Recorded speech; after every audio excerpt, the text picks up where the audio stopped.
melhor. Mas logo, logo a gente vai ter a conta da igreja, tudo direitinho, aí vai ficar mais tranquilo essa parte aí, porque parece estranho, né? Nossa, vai dar o dízimo na conta do Moacir, não, meu Deus, vou dar dinheiro para pastor, e tem aquela conversa, né? E a gente sabe que não é isso, irmãos convivem com a gente aqui e sabem que não é essa a realidade, mas a gente sempre tem que explicar para que tudo fique claro para a glória de Deus, amém? Então vamos ofertar, eu queria que você separasse aí um valor, nós vamos orar, e aquilo que Deus tocar no seu coração, se você tem o seu dízimo, não sei se o pastor Moacir tem os envelopes do dízimo aí, o pessoal quer dar envelope, né, quiser levar o envelope para casa, e aí você pode separar seu dízimo no mês que vem, nos outros meses, se precisar de envelope tem ali, e a gente vai orar nesse momento. Queria que você curvasse sua cabeça e agradecesse a Deus aí pelas ofertas e pelos dízimos. Senhor, nós te louvamos e glorificamos o teu nome, Senhor, por esta oportunidade de estarmos juntos.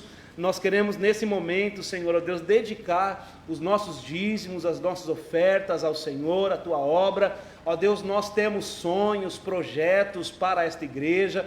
Ó Deus, e tudo que nós temos como sonhos e projetos, Senhor, ó Deus, não dependem do dinheiro, mas dependem do Senhor. Mas o Senhor, ó Deus, nos deu a capacidade, a disposição de podermos ofertar, de podermos contribuir na tua obra, e esses recursos serem usados para realizar o desejo, o sonho e os projetos que temos como igreja, Senhor. E nós queremos, ó Deus, investir esses valores aqui para o teu reino, e que a tua obra possa expandir, que essa igreja possa crescer, possa avançar, e que possamos multiplicar aqui muitos discípulos, ó Pai, para que muitas pessoas possam ter acesso a tudo aquilo que tem abençoado a nossa vida, Senhor. Esse é o desejo do nosso coração. Nós oramos em nome de Jesus. Amém e amém. Meu irmão, oferte com alegria no coração, traga aqui, ó, no gasofilácio, em nome de Jesus.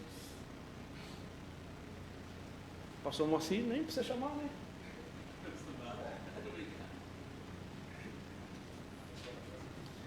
A gente não está acostumado, né? E a gente que faz tudo, agora tem um para ajudar, assim é bom demais, né? Meu Deus, é uma alegria para a gente isso. Boa noite, igreja, graça e paz do Senhor Jesus, amém? Glória a Deus. Nós vamos estar falando sobre o primeiro milagre de Jesus. Vamos orar pelas crianças. Esquecemos de orar pelas crianças, meu Deus.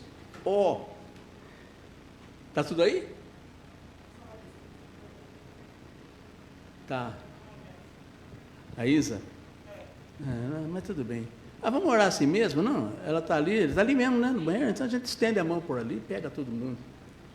Estende as mãos então para as crianças. Vamos orar. Deus Pai Todo-Poderoso, consagramos sempre as nossas crianças a Ti, Senhor.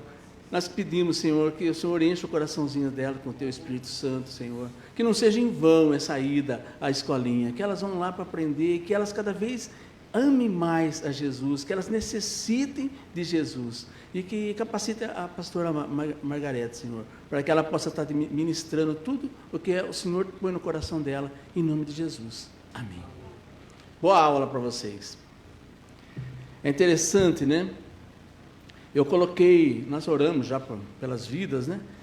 E eu coloquei no meu Facebook, né, que eu estaria orando, né, pelas pessoas, quem quisesse, né? Eu falei, vou orar por todos os meus amigos, eu coloquei. Se alguém quiser, coloca. Aí muita gente colocou amém, amém, amém. Aí foi interessante, né? Tem um pastor aqui da cidade, pastor Marcos, lá da Quadrangular, não sei se vocês conhecem ele, né? E ele colocou, pastor, eu gostaria que o senhor orasse por mim. Então eu coloquei que nós vamos orar. Então eu quero colocar nesse culto de hoje, vocês lembrando em casa, vamos orar. Eu não sei o que ele está passando, não me interessa, né? Mas vamos orar por ele, pastor Marcos. E também um vizinho do meu apartamento, que já faz um tempo que ele mudou para Santos, mudou para Praia Grande. E agora, acho que há 10 a 12 dias atrás, ele perdeu a esposa. 11 dias que ele perdeu a esposa. E hoje ele voltou. É interessante que eu, sinceramente, não me lembro do nome dele. Eu lembro dele, mas não lembro do nome, não me lembro. A esposa dele parece que era... Não me lembro o nome dela também, Vera, é. Mas ele estava ali, a hora que nós descemos para sair, ele estava na frente.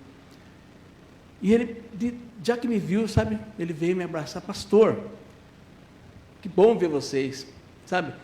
E eu fiquei pensando, falei, meu Deus, ele me conhece, ele sabia meu nome, ele sabia tudo, e eu não lembrava mais dele, entende? Eu lembrava dele assim, mas não sabia o nome. Aí eu fiquei falando para ela, nossa, que pecado, né? Como que a gente pode ser assim, né? Não lembrar da pessoa. Eu sei que nós falamos com ele uns 5, 10 minutos ali, dei um abraço nele, ele falou, estava precisando tanto desse abraço, você vê que coisa, né? E é o que a gente fala aqui, às vezes você não tem uma oferta. Você não pode ofertar, sei lá, acontece. Né? Não é todo mundo que tem a condição, e às vezes naquele momento você não tem mais. Dá um abraço, é de graça, gente. Às vezes é o marido que está precisando de um abraço. Às vezes é o filho. Às vezes é um vizinho que faz, sei lá quanto tempo que você não vê, que você não tem nem ideia direito de quem é. Mas ele está precisando de um abraço. Você vê, gente, tudo isso é dízimo, tudo isso é oferta, tudo isso é você se ofertar para Deus. Tá? A gente não dispensa o dinheiro, porque infelizmente não tem. Sem dinheiro você não tem nem essa salinha aqui. A gente sabe disso, todo mundo sabe disso, todo mundo paga conta em casa, né? Mas além disso, oferte você. Oferte você. É muito importante isso. Eu não queria deixar de lembrar esse fato, né? Então vamos orar pelo pastor e orar para esse senhor que eu não me lembro o nome, mas Deus sabe quem ele é, né? E ele está tão sofrido agora, né?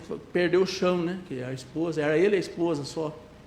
E agora ele está sozinho, ele veio para vender, porque ele tem um apartamento lá onde eu moro, e ele vai vender o apartamento, ele veio só para acertar as coisas, né? Mas é muito triste. Mas que Deus dê forças a ele. Eu sei, eu imagino se eu perder a Ana, o que vai ser na minha vida. Eu fico imaginando, o que eu faço sozinho, nem café eu sei fazer. Estou brincando, não é isso que é importante, gente, mas isso faz a diferença, né? Por isso, deem valor para os seus esposos, vocês, né? Você, sua esposa, você, seu esposo. Deem valor para eles. Mesmo que às vezes você fale, você tranqueira, deixa a toalha moeda na cama. Esse cara só fala isso, só faz aquilo, não tem problema. Perdoa ele, fica junto, vale a pena. Vale a pena viver em parceria com as pessoas. Mas vamos ver, o que Jesus fez, né? Jesus estava começando a sua carreira, né? Vou dizer carreira. Estava começando o seu ministério. Ele não tinha feito milagres ainda.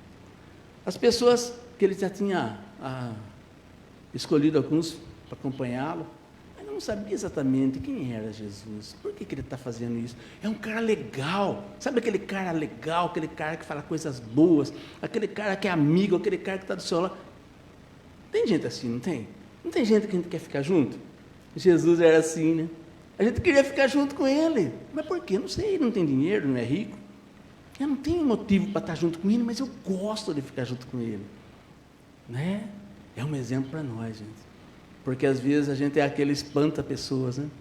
A hora que você chega na rodinha, a rodinha se desfaz, fala, Deus me livre, chegou aquele cara chato. Então a gente precisa tomar cuidado. Jesus é o que nós temos que ser, né? Nós temos que olhar em Jesus para tentar ser como ele era. Mas o primeiro milagre registrado é quando ele transformou a água em vinho, numa festa de casamento. É um milagre assim, sem tanta importância, né? A gente não consegue ver, na maioria das vezes que a gente fala dos milagres, quase não se fala desse milagre. Quando fala desse milagre, é só para, sabe, para prefazer, para colocar todos os milagres. Mas não é um milagre importante, porque quando ele ressuscitou Lázaro, meu Deus, ressuscitou Lázaro. Quando ele curou os cegos, quando ele colocou barro no olho do cego, que milagre. Nós vamos falar de todos esses milagres, né? Não sei se vai caber tudo, mas o que der para falar. Mas esse milagre aqui é um milagre que é meio assim, não tem muita... A gente não dá muito valor para ele. Mas eu quero mostrar para vocês que nós deveríamos dar. Está lá em João 15, eu esqueci de falar, né, Daiane? Você está esperando aí, eu não falei. João 15, no versículo 1 ao 8, eu vou ler aqui, para a gente entender, né? Então, diz assim a palavra do Senhor. No terceiro dia, houve um casamento em Caná da Galileia. A mãe de Jesus estava ali. É João 15, será que eu errei? É João 2, né? É, João 2, eu errei, desculpa aí, Daiane. João 2, 1 a 8. Eu não sei o que aconteceu aqui. Deu tilt na... É João 2 mesmo, está certo. No terceiro dia, houve um casamento em Caná da Galileia e a mãe de Jesus estava ali. Jesus e seus discípulos também haviam sido convidados para o casamento. Tendo acabado o vinho, a mãe de Jesus disse para ele, né? Eles não têm mais vinho. E ele respondeu, né? E que temos nós em comum, mulher? A minha hora ainda não chegou. A minha versão é NVI, às vezes é um pouco diferente da de vocês, viu? Sua mãe disse aos serviçais: faça tudo o que ele mandar. Ali perto havia 6 potes de pedra, do tipo usado pelos judeus para as purificações cerimoniais. Em cada pote cabia 80 a 120 litros. Era bastante coisa, né? Aí Jesus disse aos serviçais: encham os potes com água, e os encheram até a borda. Então lhes disse: agora levem um pouco do vinho ao encarregado da festa. E eles assim o fizeram. Amém? Deus Pai Todo-Poderoso, pedimos que o Senhor use esse teu servo agora, para que sejam tuas as palavras que eu vou dizer e não as minhas, Senhor. Que o Senhor nos oriente para que sejam edificados os nossos corações. É o que eu te peço e te agradeço. Amém. E é interessante, né? Quando o mestre de cerimônia provou o vinho novo, o que ele falou? Nossa, que estranho. Normalmente, todo mundo faz, né? Dá o vinho novo, vinho bom, no começo. Aí as pessoas começam a ficar embriagadas, a gente mete aqueles vinhos chapinha, todos, né? Os vinhos ruins, não é assim? E vocês estão fazendo o contrário. Vocês estão dando vinho melhor agora, que nós já estamos tudo bêbados, já estamos tudo já não querendo mais, não aguentando mais. A gente não sente a diferença mais. Mas agora está vindo vinho bom. Vocês estão fazendo o contrário. O melhor, gente, está reservado para o final. É a primeira coisa que a gente tem que pegar de tudo que foi falado aqui, né? Desse primeiro milagre. As coisas, a gente vive uma vida que nem sempre é agradável. A gente vive uma vida que às vezes é pesada. A gente vive uma vida que é cheio de problemas. A gente vive uma vida com dificuldades. A gente vive uma vida que parece que a gente não vai aguentar. Não chega um ponto que a gente fala assim: meu Deus, não está dando, Senhor. Se o Senhor não intervier, se o Senhor não chegar junto, se o Senhor não pegar minha mão e me levantar, eu não vou aguentar. Mas aí a gente vem, né? O melhor está reservado para o final. Por isso a gente tem que tomar cuidado, né? Para a gente não perder essa salvação que o Senhor nos dá gratuitamente. Então, espere. Está difícil? Espere. Persista. Continue. Vai dar certo, né? Então, João 2,11 fala assim, né? Jesus principiou assim os seus sinais em Caná da Galiléia e manifestou a sua glória, e os seus discípulos creram nele. O segundo sinal, né? A segunda parte importante, que eu não peguei daquele que você falou lá, né? Que eu não sabia, né? Mas peguei, Deus foi dando outras coisas para mim em outras direções. Foi os discípulos que estavam com ele. Eu falei no início, né? Eles estavam acompanhando Jesus. Por quê? Porque Jesus era legal, chamou eles, era um cara importante ali. Não era importante. Jesus ainda não era conhecido. Estava no início. Mas ele era um cara legal. Entende? Era aquele cara que todo mundo ria com ele, todo mundo gostava de estar na companhia dele. Mas ele não tinha mostrado prodígio nenhum. Então esse primeiro prodígio serviu para que aqueles que estavam começando a acompanhar, falaram: opa, esse cara é diferente. Eles não conseguiam entender que ele era Deus. É fácil agora nós falarmos assim, né? Não, mas Jesus, até eu se tivesse com Jesus, é lógico, hoje você sabe quem é Jesus. Naquele momento, ninguém sabia. Ninguém entendia Jesus, como Deus, como Filho de Deus. Não entendia. Não conseguia enxergar isso. Era complicado. Então, esse milagre também serviu para isso. Primeiro, para mostrar para a gente que às vezes aquilo que está reservado no final é o melhor. Segundo, foi para alimentar, né? Alimentar os discípulos, para que eles pudessem começar a acreditar. E uma coisa mais importante que eu peguei aqui, né? O respeito de Jesus pelas mulheres.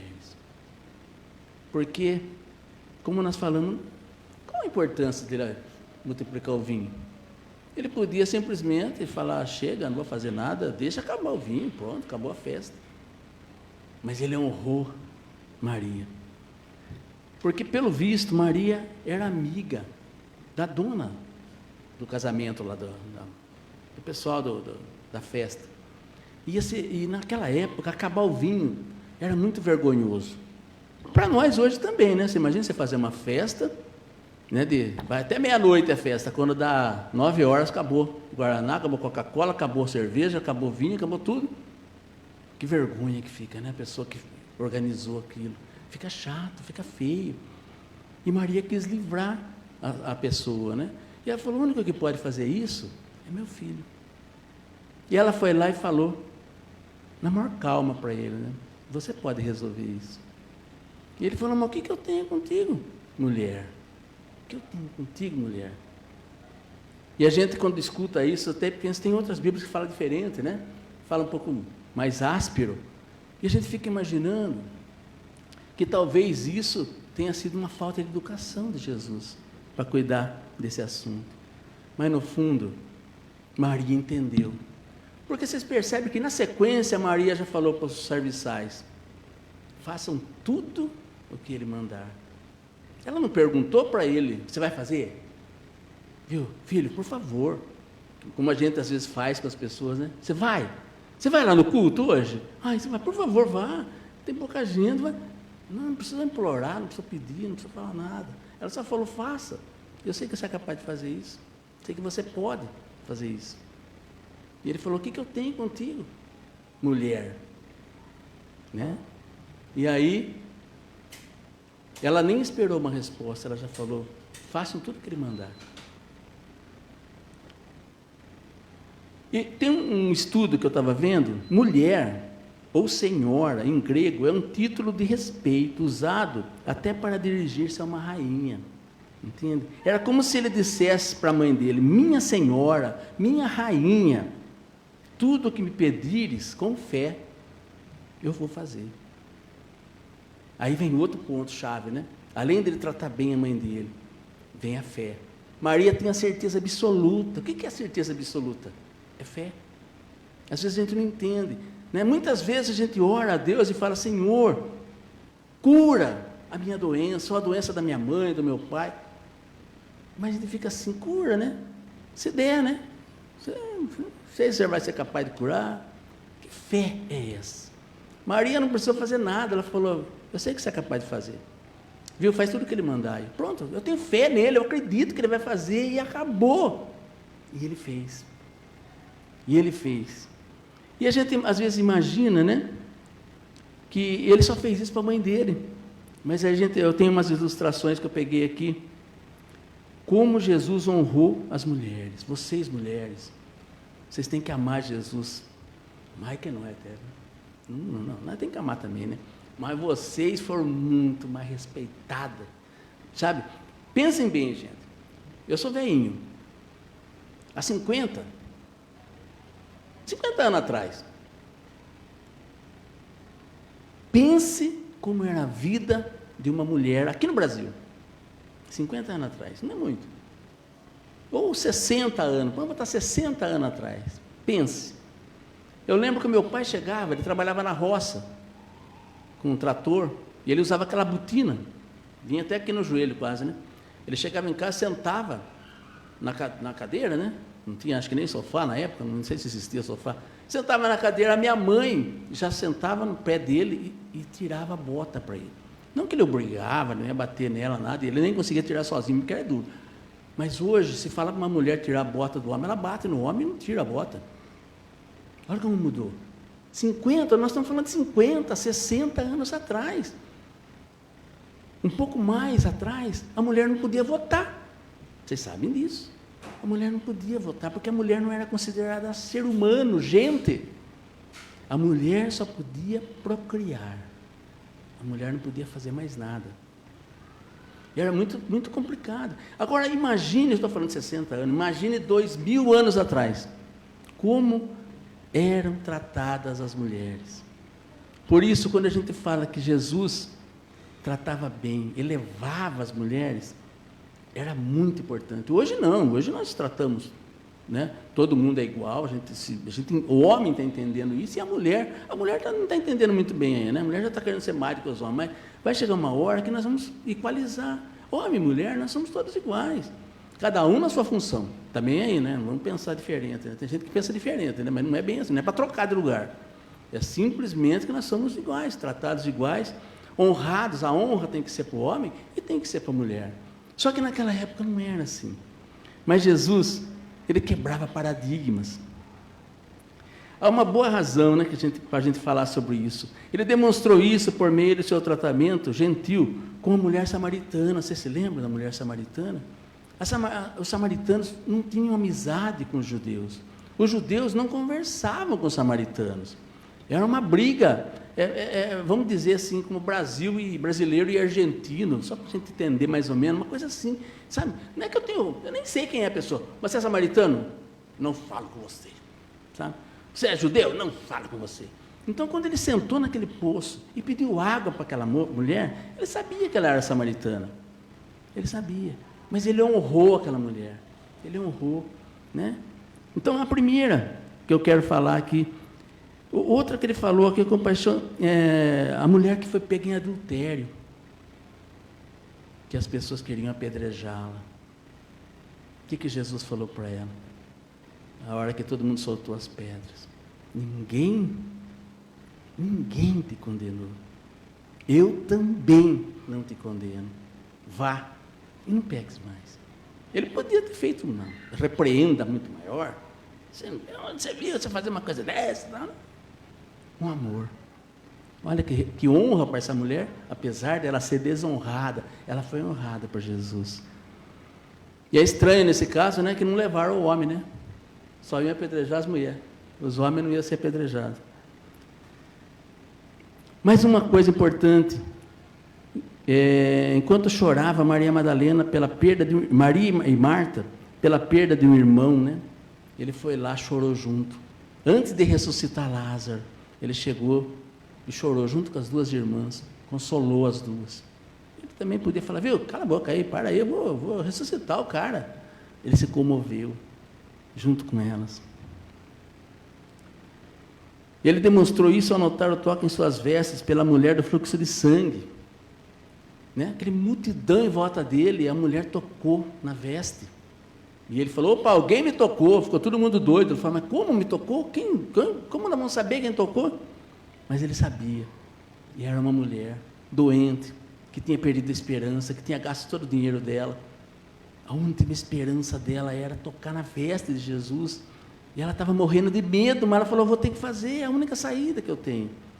E Jesus podia ter falado, você está impura, você tocou em mim, você me deixou impuro. Como talvez nós todos reagíssemos, os homens daquela época, todos reagiriam assim. Mas Jesus não. Veja a diferença. E, por último, que eu coloquei, Maria Madalena, foi a primeira testemunha da ressurreição de Jesus. Quando ele saiu ressurreto do túmulo. Maria foi a primeira que chegou a visitar. Não viu ninguém no túmulo. Ainda bem, né? Nós torcemos por isso. E ele apareceu para ela e falou, vai lá, agora avisa a Pedro e aos discípulos que eu ressurgi dos mortos. Honrou outra mulher, ele podia ter feito isso com Pedro, com qualquer um dos discípulos, mas ele fez com uma mulher. Então, a primeira lição, né, outra lição que nós podemos tirar dessa passagem é o respeito que Jesus tem com as mulheres. É muito importante. Essa obediência que ele teve, não foi uma obediência de ser servo, porque Jesus não é servo, ele é Deus, mas é uma obediência de quem entende, de quem conhece o coração das pessoas. Mais um lugar aqui que eu achei, né? Os milagres de Cristo, eles modelam a obra de Deus. Então, tudo que Jesus faz, ele faz com a ordem de Deus. Tá? Jesus também é Deus, mas aqui na terra ele estava como filho do Pai. E ele tinha que ser transparência do Pai aqui.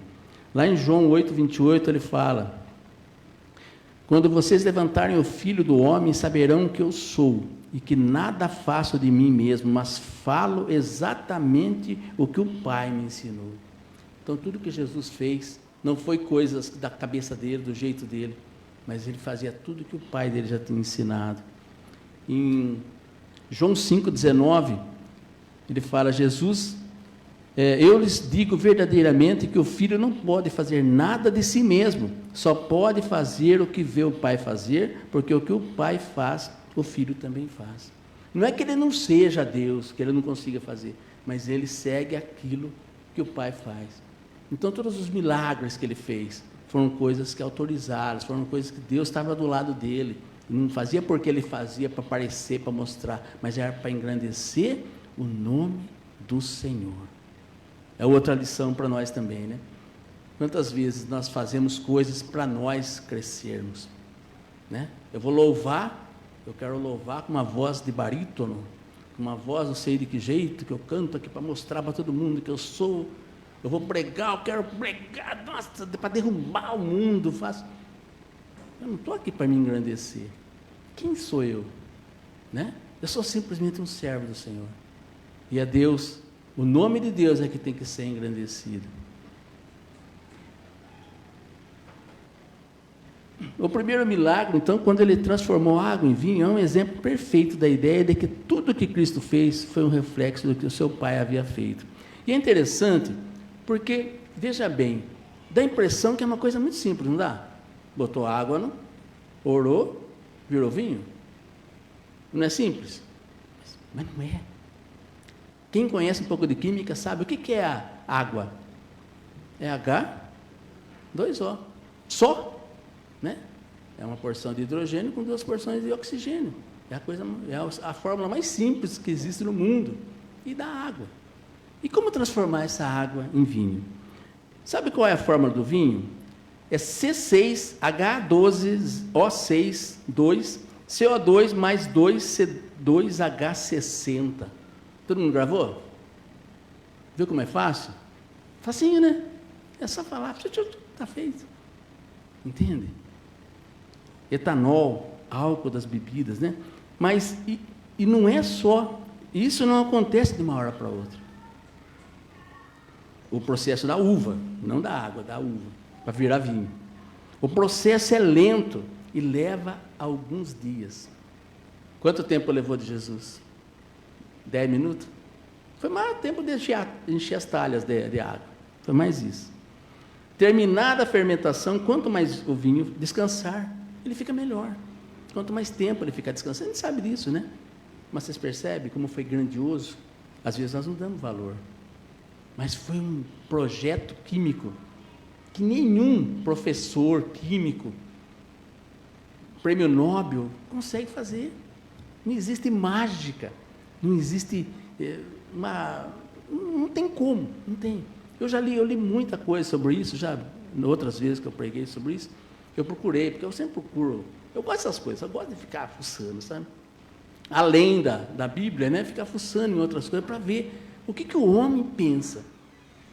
E o homem se rendeu a Deus, os cientistas. Eu não vi ninguém falando que tem como fazer isso. Ninguém. Então, apesar da gente às vezes achar, como eu falei no início, né, é um milagre lá. Mas é um milagre muito importante, porque mostrou que o poder de Deus na nossa vida. Se Ele pode transformar água em vinho, Ele pode pegar um cara que nem eu, que nem você, e transformar em pessoas santificadas.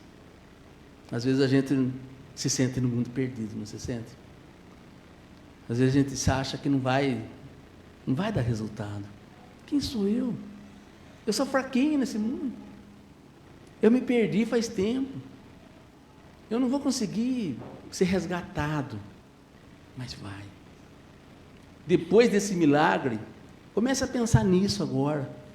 Aquele que está, né, você que está em casa vendo, às vezes, falando, mas eu bebo, eu fumo, eu me prostituo, eu tenho não sei quantos maridos, eu tenho não sei quantos filhos de um monte de gente, eu faço um monte de coisa errada, eu não aceito Deus, eu não tenho mais jeito. Tem jeito. Porque transformar água em vinho foi muito mais difícil, mas Jesus fez. Transformar você numa pessoa que possa entrar no reino dos céus, uma pessoa que possa ser salva, é muito mais fácil. Basta você querer. O que aconteceu com a água? Tiveram que colocar dentro do pote. Não tiveram? Se ninguém pusesse, se a Maria falava, enche os tanques, os tanques aí. Jesus também falou, enche os tanques de água. E os homens falaram assim, não encher não. Ia ter milagre. Deus até podia. Deus podia encher sozinho de água e fazer o milagre, ele podia. Mas ele quer, ele faz o milagre. Acho que o Denis falou aqui no início, não sei, alguém falou aqui, a nossa parte, nós temos que fazer. Nós temos que encher o pote de água. Ele faz o resto. Nós temos que fazer a nossa mudança como? Querer, pedir, procurar, vir numa igreja, sabe? Participar, aceitar, entender, ler, cantar, louvar, adorar. Como? Eu não sei fazer, vai junto, vai no caminho, mas eu nunca fiz isso, não tem problema. Às vezes a gente não consegue cantar, né? A gente vê os cânticos aí, e nem sempre, ainda mais aqui lá não tem banda, não tem nada, né? É tudo meio improvisado, é difícil cantar junto, né? A gente senta assim meio, parece que eu não estou no meio do negócio, né? Mas faça um esforço para acompanhar. Mas se você não conseguir, não tem problema. O importante é você estar aqui, é você estar lendo as letras, que as letras são bem legais, né? Mesmo que você não tenha tom, não tenha voz, não tem problema, velho. Nas orações também, eu não sei orar alto, eu não sei, que nem o Denis tem uma voz forte, ele ora, enche, né? A minha voz é fraquinha, se eu não tenho microfone, vocês nem escutam o que eu falo, eu não consigo. Então, cada um tem seu jeito. Nós falamos de propósito na semana passada, né? Na célula, né? Propósito. Deus tem um propósito, mas não pense que o propósito é o mesmo para todo mundo. Deus tinha um propósito com Abraão, por exemplo. Qual que era o propósito de Abraão? Fazer um grande povo. Achar um lugar que era a terra prometida. Que Deus falou, vai lá naquela terra que eu quero. Mas não falou mais nada. Ele foi andando, até que chegou.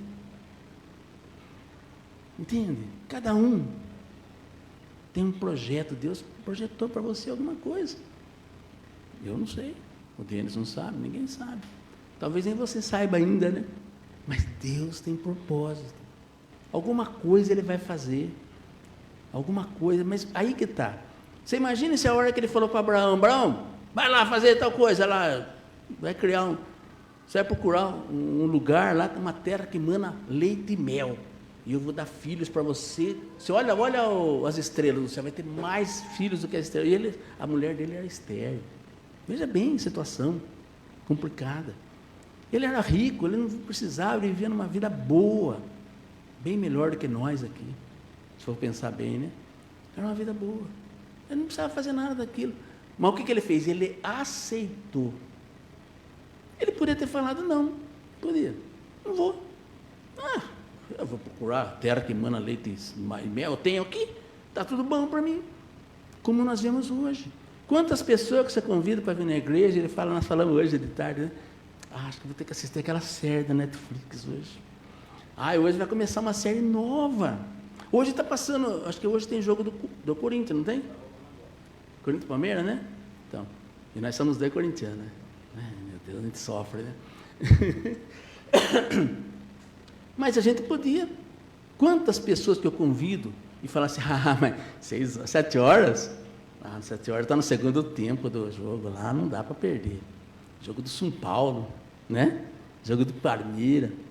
Vocês entendem?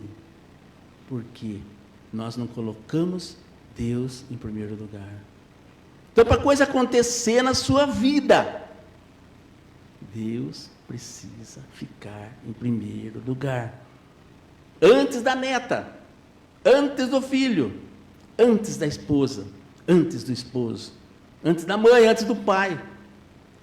Nós não conseguimos entender isso. Eu já falei isso para várias pessoas e as pessoas brigaram comigo. Você acha? Eu vou deixar minha filha? Eu falei, não estou falando para você deixar, mas você tem que amar mais a Deus do que a sua própria filha. E não é fácil entender isso, é? Não é fácil. Mas é isso que nós temos que fazer. E quando a gente ama mais a Deus, quando a gente põe Deus em primeiro lugar, quando a gente confia realmente em Deus, quando nós estamos com Ele ali, o milagre acontece. Maria era tudo isso, gente. Eu sei que não se fala muito de Maria, principalmente os crentes, né? Tem um... Né?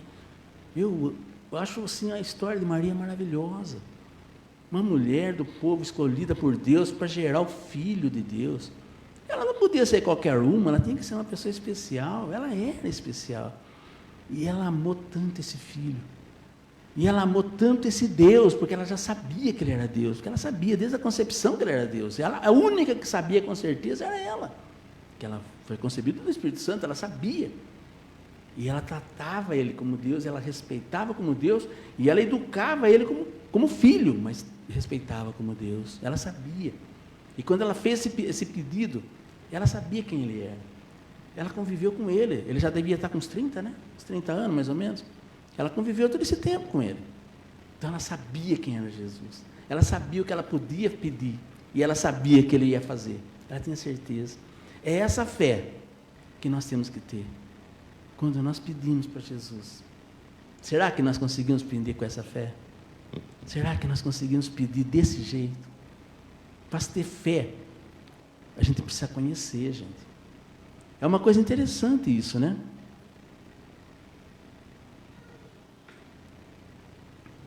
Você vê, o filho da gente, eles nos conhecem, eles sabem como nós somos, eles sabem o que eles podem tirar da gente, não sabe? O que eles podem pedir. Eles conhecem a gente. Você acha que a Isabela não conhece você? Conhece tudo, a Bia também, ali no fundo, sabe tudo. Ela sabe aonde ela pode pisar, aonde ela pode cobrar, o que ela pode pedir, ela sabe. Ela conhece, mas ela confia piamente em você. Né? Se ela tiver que escolher, vamos dizer que ela esteja em cima de um morro, algum lugar assim, e ela tiver que se atirar, e tiver você, a pastora Ana, o pastor Denis, todos nós aqui, você acha que ela vai pular no colo de quem? Da mãe. Por quê? Porque ela confia. Porque ela tem fé na mãe. Por que ela tem fé? Porque ela acredita, ela conhece aquela mãe. Por que nós muitas vezes não temos fé em Jesus? Porque nós não conhecemos Jesus. Nós conhecemos e ouvir falar. Não é assim? Ah, Jesus? Ah, filho de Maria, José. Ah, Jesus lá, judeu. Ah, Jesus. Não, Jesus. Nossa, é legal Jesus, né? Mas não sei quem é Jesus. Outro dia eu achei legal um pastor falando sobre isso. Ele falou assim: você conhece o Neymar, pastor Denis? Aí o cara falou: conheço. Você já foi na casa dele? Não. Você conhece o filho dele? Ah, eu conheço. Mas conhece, já pegou na mão dele? Não, eu vi na fotografia. Então você não conhece. Todos nós conhecemos o Neymar. Todo mundo sabe. Se você botar a fotografia do Neymar aqui, todo mundo vai falar: ah, Neymar, todo mundo sabe. Mas ninguém conhece a fundo. Ninguém sabe nada dele. Você sabe se ele ronca de noite? Você sabe se ele é mau, se ele é bom? Você sabe se ele ora? Você sabe o que ele pensa? Para que time ele torce? Nem isso a gente sabe. Porque ele está sempre um time diferente, a gente não sabe nada dele. E às vezes nós estamos tratando Jesus desse jeito. Nós não sabemos nada de Jesus. Nós não queremos saber nada, porque quando a gente começa a conhecer, quando a gente começa a pegar intimidade, há como dizer assim, um conluio, né? Como que muda essa palavra agora? Conluio é uma junção, assim, sabe? Você tem que estar, você quer ficar junto, né? Você quer estar junto, você vai obedecer, você vai respeitar, você vai, entende? Porque você conhece. Do mesmo jeito, se você conhecer uma pessoa ruim, o que você vai fazer? Você sabe que a pessoa está lá na boca de fumo, que a pessoa usa droga, você vai fazer o que com ela? Você pode até orar por ela, pode até ir lá evangelizar, fazer alguma coisa, mas você vai viver longe dela. Porque de repente você está pegando cana junto com ela. Né? Como nós vimos uma história hoje, né? Porque o cara estava junto lá, dançou, foi preso. E não tem desculpa. Você está no meio, né, para a polícia, viu você junto com o cara, até se você estiver evangelizando, dependendo da situação que está, você vai preso também. Então tome cuidado, viu? Para evangelizar sim, mas tome cuidado, seja esperto. A gente conhece o mal e conhece o bom. E quando a gente conhece e tem intimidade, a gente começa a comer churrasco junto. Não é assim? A gente conta os segredos. Não é assim? A gente conta os desânimos da gente. A gente conta as alegrias da gente, as vitórias. É assim que vocês fazem com Jesus? Vocês entendem onde eu quero chegar? Jesus é isso. Ele é o nosso amigo, Ele é nosso pai, Ele é nosso irmão, Ele é tudo na nossa vida. E nós temos que falar com Ele. Mostrar para Ele, eu estou aqui, Pai.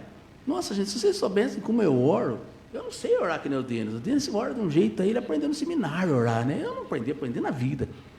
O meu jeito de orar é esse jeito que vocês escutam aqui. Eu sempre me consagro e consagro as coisas que eu tenho a Deus. E agradeço por tudo que Ele me dá. Mas eu brigo com Deus, eu reclamo, eu choro.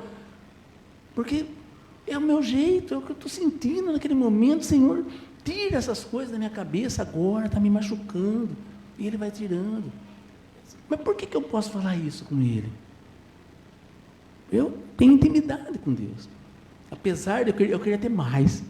Eu queria muito mais intimidade, sabe? Eu queria ter uma intimidade geral, de estar todo momento com Deus. Mas não consigo. Porque tem que pagar as contas, tem que trabalhar, tem que pensar em outras coisas, tem que correr. Mas nós deveríamos estar quanto mais. Então, transforme a sua vida de um jeito que quanto mais você puder estar com Deus, vale a pena. Olha, Deus sabe das suas contas. Deus é contador. Deus, Ele faz marketing. Deus faz tudo, gente. O que você precisar, coloca na mão dEle. Coloca na mão dEle e fala, Senhor, não está dando. Eu não consigo. Vocês acreditam, gente? Eu gosto de mexer com... Eu gostava, né? Agora nem gosto muito mais. Mexer com madeira, mexer com... Fazer coisa errada assim, sabe? Consertar cadeira. Coisa... Você também gosta de fazer isso, né? Então, só que agora eu tenho dificuldade, eu não enxergo direito. Mesmo com óculos, fica difícil. Porque daí parece... Você usa óculos, não fica assim, meio... Não enxerga, não adianta falar com óculos, enxerga. Óculos é bom para ler assim, mas para enxergar por baixo da cadeira. Você não enxerga o parafuso onde está. Quando enxerga, você põe a chave aqui, mas ele está aqui o parafuso, porque está um paralaxe, né, que chama. Fica do lado. Se você não usa óculos, você não sabe. É difícil para fazer. Então, mas tem certo momento que você é obrigado a fazer, porque ninguém faz, aquilo lá está caindo, você vai fazer. Aí eu começo a fazer, começo a dar aquele nervoso, eu começo a suar. Aí eu falo, Deus, se o Senhor não vier aqui segurar essa chave de fenda para mim, eu vou pecar, Senhor, eu não vou aguentar. Eu estou ficando nervoso, você não está vendo como que eu estou? Gente, falar isso parece bobagem, acho que vai. Mas na hora, a chave está certinho no parafuso, consigo enrosquear. Até falo para ela, eu ia começar a xingar, eu ia começar a ficar bravo, ficar nervoso. Deus chegou lá, tirou da minha mãe e enrosqueou o negócio. Interessante, comece a fazer esse teste. A hora que você está nervosa na cozinha, com as crianças lá, né? Fala, Senhor, vem aqui, Senhor. Senta aqui comigo. Eu não estou aguentando mais, essas crianças estão chorando muito. Segura na minha mão, segura na minha boca, para eu não falar besteira. Fica comigo. Acalma essas crianças para mim. Se você tiver intimidade, Ele vai fazer como Ele fez com Maria. Ele não vai nem perguntar, às vezes Ele fala assim, o que eu tenho contigo, mulher? Mas Ele vai fazer. Porque Ele nos ama, como Ele amava a Maria. Ele nos respeita, como Ele respeitou todas aquelas mulheres que nós falamos. Então, é um negócio muito doido, né? Jesus é muito doido, né? A gente começa a falar de Jesus, fica um negócio meio fora, né? Fica meio fora do comum, porque Ele é fora da casinha.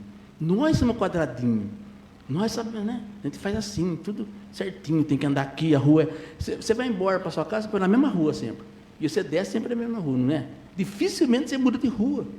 Nós somos assim, não é? Você vai para sua casa, você faz aquele caminho. Mas Jesus não é assim. Jesus, Ele faz a gente mudar. Sabe? Não é cada um no seu quadrado. Ele faz coisas diferentes, Ele quer que você seja diferente, Ele quer que você abra os seus olhos, porque se você abrir os seus olhos, você vai conseguir abrir os olhos dos outros. E a ideia é a gente ter vinho para muita gente. Ele quer fazer esse milagre para muita gente. E para terminar aqui, né, já comentei, mas Jesus nos transforma em algo melhor. Ele transforma aquela água insonsa que às vezes nós somos, aquela água salobra, aquela água amarga, aquela água sem gosto, né? A água sem gosto mesmo, né? Mas aquela água chata, né? Com enxofre, Ele faz uma água pura, cristalina. Ele pode fazer isso. Então, se você se acha, né? Sei lá, sou um pão amanhecido, sou uma coisa estragada, não tenho mais conserto. Tem sim. Na mão de Deus você pode qualquer coisa. O poder de converter água em vinho pode ser igual ao poder da expiação, né? Para transformar seres mortais em imortais. Nós queremos ser seres imortais. Nós já somos, né? E seremos. Como eu falei, o final é que vai valer. Hoje, eu sei que eu vou morrer. Você também vai. Todos nós vamos. Hoje nós somos mortais, mas a nossa alma é imortal. Depois nós vamos viver para sempre. E é esse ganho, é esse lucro que nós vamos ter. Na 1 Coríntios 15, 42, fala assim: assim será com a ressurreição dos mortos. O corpo que é semeado é perecível e ressuscita imperecível. É semeado em desonra e ressuscita em glória. É semeado em fraqueza e ressuscita em poder. É semeado um corpo natural e ressuscita um corpo espiritual. Se há corpo natural, há também um corpo espiritual.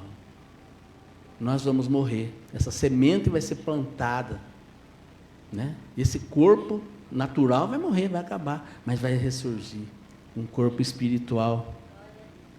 Esse corpo é que vai valer a pena, né? A gente fica fazendo bariátrica, fazendo plástica, pondo enxerto de cabelo, né? E passa isso, é botox, né? Faz botox para cá, botox para lá, né? E vai na academia, fica tudo fortão. Isso aqui vai perecer. Não é isso que vai ressurgir. Aquele corpo que vai ressurgir é um corpo santificado, diferente de tudo daquilo que nós estamos vivendo, né? O milagre de Canaã não só ilustrou o poder de Cristo de transformar o elemento da água em vinho, mas também o seu poder de limpar e purificar, de elevar homens e mulheres da mortalidade à imortalidade, de terrestre para o estado celestial. Aqui nós não somos nada, gente. Vocês veem lá no Hamas, lá em Israel, em um dia mataram 150 pessoas. Metralhadora, bomba. Aquelas pessoas que estavam ali, andando, trabalhando. Eles estavam terminando uma festa grande que eles tinham, né? Eles estavam vindo das festas, que eles estavam adorando a Deus. Como se a gente estivesse saindo da igreja, indo para casa. De repente apareceu um bando de terroristas e matou todo mundo. Esse corpo perecível, que a gente não deve ligar muito para ele como a gente liga, né? Não estou dizendo para não cuidar, não é isso. Cuida, mas sem exagero. Não exagera muito, não. Que ele vai acabar. Eu estava vendo ontem, o cara colocou assim, nesse lugar é o cemitério, né? Nesse lugar, tanto os mais inteligentes como os menos inteligentes ficam juntinhos. Os mais ricos e os menos ricos ficam juntinhos. Os homens e as mulheres ficam juntinhos. Os mais valentes e os menos valentes ficam todos juntinhos. Todo mundo deitadinho ali. Adianta eu querer muito do meu corpo? Então, use esse corpo para glorificar a Deus. Glorifique a Deus através do seu corpo, de tudo que você puder fazer. Na sua boca, seu pensamento, seu coração, né? Você vê que nós estamos fazendo com essas crianças. Eles vão recebendo essa sementinha. O que a Margareta está fazendo ali é maravilhoso, gente. Está ali semeando. É terra ainda, né? Uma terra meio devagar ainda, mas ela está tirando todas as pedras, todos os raminhos de carrapicho que tem ali, e a sementinha vai fincando, vai fincando. Essas crianças com 15 anos, vocês imaginam como elas vão estar? Vale a pena, não vale? Trazer seu filho para sentir isso, saber que seu filho vai receber a salvação, e saber que você vai estar junto com ele. Aí, um dia trazer seu marido, um dia trazer sua esposa, um dia trazer o outro filho. É isso que nós queremos. É isso que Deus quer. Não é obrigado. Como foi falar do dízimo, não é obrigado nada. Sabe, a gente só fala, explica e mostra um caminho. Esse caminho é Jesus, não tem outro. Não tem jeito. Para concluir aqui, né? A gente estudando esse trecho, a gente não deve pensar mais no casamento em Canaã como um milagre sem muito o que explorar. Vocês viram quanta coisa nós descobrimos nesse milagre? E tem muito mais. Eu peguei só 3 coisinhas. Se quiser fazer aqui, dá para falar só desse aqui, 6 vezes. Tem muita coisa para falar. É que a gente não vai ficar falando muita coisa também, não dá, né? Tem muito mais coisa. Mas por hoje, pensem nessas coisas. Lembre-se da maneira como Jesus mostrou seu respeito pelas mulheres. Tá? Então, exijam isso dos homens. Nós temos que respeitar vocês. Mas nós também exigimos que vocês nos respeitem. Entende? Esse negócio da mulher achar que ela é melhor do que tudo, não é. E nem o homem tem que ser melhor, nós somos iguais. Então, vamos seguir o exemplo de Jesus, respeitem as mulheres. Ele modelou os milagres dele segundo a vontade de Deus. É outra coisa importante. Tudo que nós vamos fazer, que seja segundo a vontade de Deus. Eu estava vendo isso também, porque eu sempre oro para a cura das pessoas, eu sempre falo que seja feita a vontade do Pai. Então, que seja curado em nome de Jesus, seja feita a vontade do Pai. E muita gente, muitos pastores, brigam comigo, sabe? Ficam falando, não, mas você tem que impor, botar Deus na parede. E eu falei, mas não é assim que funciona. Aí eu comecei a ler, né, a estudar, porque toda vez tem que, sempre aqui, viu, gente? Não fique procurando na internet, procura aqui. Pode até ler no computador, no celular, mas lê a Bíblia, né? Vai vendo. Não está escrito isso na Bíblia. A vontade tem que ser de Deus. Quando Jesus estava lá para ser morto, para ser crucificado, o que ele falou? Se for da tua vontade, se for possível, afasta de mim esse cálice, mas que seja feita a sua vontade. Se é assim, como é que eu vou fazer mágica lá, né? Falar, mágica é minha, eu vou curar aqui, eu que curo, Deus, cura aí. Não é assim que funciona. Então, tudo que Jesus fazia é pela vontade do Pai. Ele sabia que podia fazer aquilo, porque ele tinha uma unisonidade com o Pai. É isso que nós precisamos ter com Jesus, para a gente saber o que nós podemos falar e fazer conforme Jesus, conforme Ele aprove, né? E o último aqui, como o vinho, podemos ser completamente transformados, por meio da pureza e da expiação de Jesus. Então, do mesmo jeito que a água foi transformada em vinho, nós podemos ser transformados em pessoas de valor, em pessoas que podem honrar o nome de Deus. E nós precisamos disso. Nós estamos num mundo que cada vez mais as pessoas desprezam a religião. Falar religião é meio esquisito, mas desprezam Deus, desprezam Jesus. Isso que nós estamos fazendo aqui. Se nós fizermos uma praça, nós vamos levar ovo. Ainda se der para segurar o ovo inteiro, por isso que está, até vale a pena, mas se vier na cara da gente quebrar, fica duro. Porque as pessoas detestam, elas não aceitam. O nome de Jesus dói no ouvido de certas pessoas. Por isso, vocês que estão aqui, tentem se acostumar com esse nome. Tente se familiarizar com esse nome. Mas não fica naquela de falar assim, como eu falei, do Neymar. Eu conheço Jesus. Não, tem intimidade com Ele. E para ter intimidade com Ele, tem muitas coisas que nós temos que tirar da nossa vida. Nós temos que nos desvestir das coisas ruins, dos pensamentos errados, dos atos que nós fazemos errados. Tinha gente no carnaval pregando o Evangelho. Entende? Jesus, né, Deus, usa até as pedras para clamar. Usou a mula de Balaão para falar. Ele usa. Ele pode usar qualquer um no carnaval para falar lá. E fez um efeito tremendo, né? Que deu uma... Está todo mundo falando disso na internet, né? Mas é interessante. Uma pessoa que fala que é pastor, que está de Jesus, e está lá no meio da folia, que é um culto a Satanás. Fala, mas não é. Estuda a história, veja como é. Veja se Jesus se agradaria se você estivesse lá. Então, se você quer estar em comunhão com Cristo, você não pode, sabe, fazer certas coisas. Nós temos que começar a cortar o mal pela raiz. É duro, é? Às vezes você é obrigado, né? Que nem a Isabela que trabalha, né? Às vezes ela é obrigada a estar num lugar desse, mas trabalhando. Mas ela não está lá com prazer de estar pulando, né, se satisfazendo, porque é a festa da carne. Não é isso que Deus espera de nós. Então, é o que eu estou falando, seja íntimo. Mas para ser íntimo, nós temos que respeitar a vontade daquele de quem nós seremos íntimos. Não tem como você ser íntimo meu se você usa droga. Isso eu, que sou um homem comum.